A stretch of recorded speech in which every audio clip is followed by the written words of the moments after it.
موسی به قوم خودش گفت که استعینوا بالله واصبروا. وقتی که میرفتن به سمت دریا و فرار میکردن، در واقع فلما تراءت الجمعان قال اصحاب موسی انا لمدرکون. وقتی که داشتن میرفتن از دور مجموعه فرعونی هم دیده شدن که دارن میان. اصحاب موسی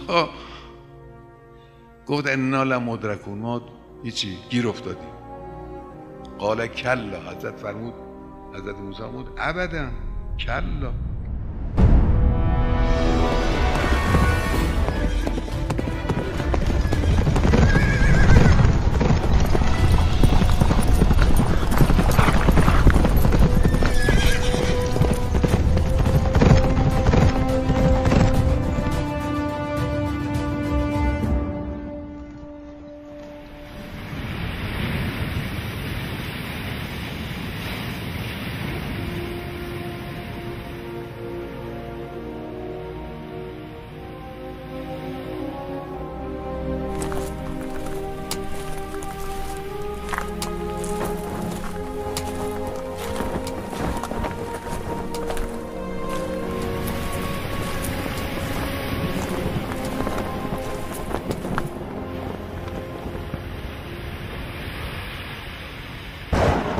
بسم الله الرحمن الرحيم.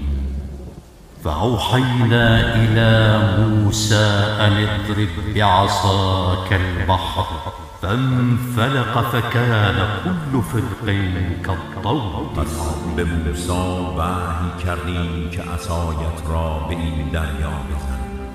موسی عصایش را به دریا زد، دریا از هم شکافت و هر پارش چون کوهی بزرگ بود.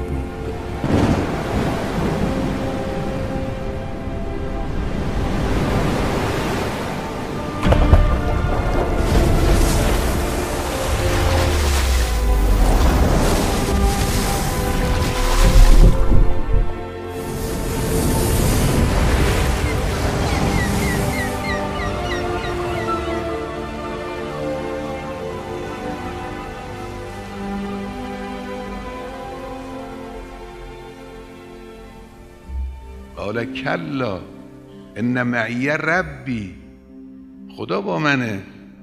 سیهدین، او هدایت میکنه، میگه چه کار کنیم، کجا بریم.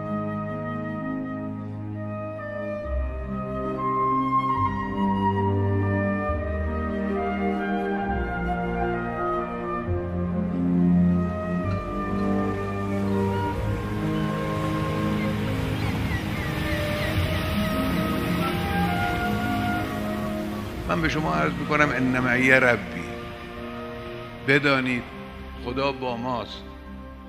ما اگر خودمون رو حفظ کنیم، انگیزمون رو حفظ کنیم، ایمانمون رو حفظ کنیم، عزم راسخمون رو حفظ کنیم، عقلمون رو به کار بیاندازیم، تدبیر درست بکنیم، ما بر تمام این ترفندهایی که دشمنان از جبهه‌های مختلف و از جهت‌های مختلف به کار میبرند و حملاتی که میکنن که بعضی خیال میکنن ما محاصره شدیم، بر همه اینا فائق خواهیم شد و همه رو انشاءالله به خاک خواهیم نشاند.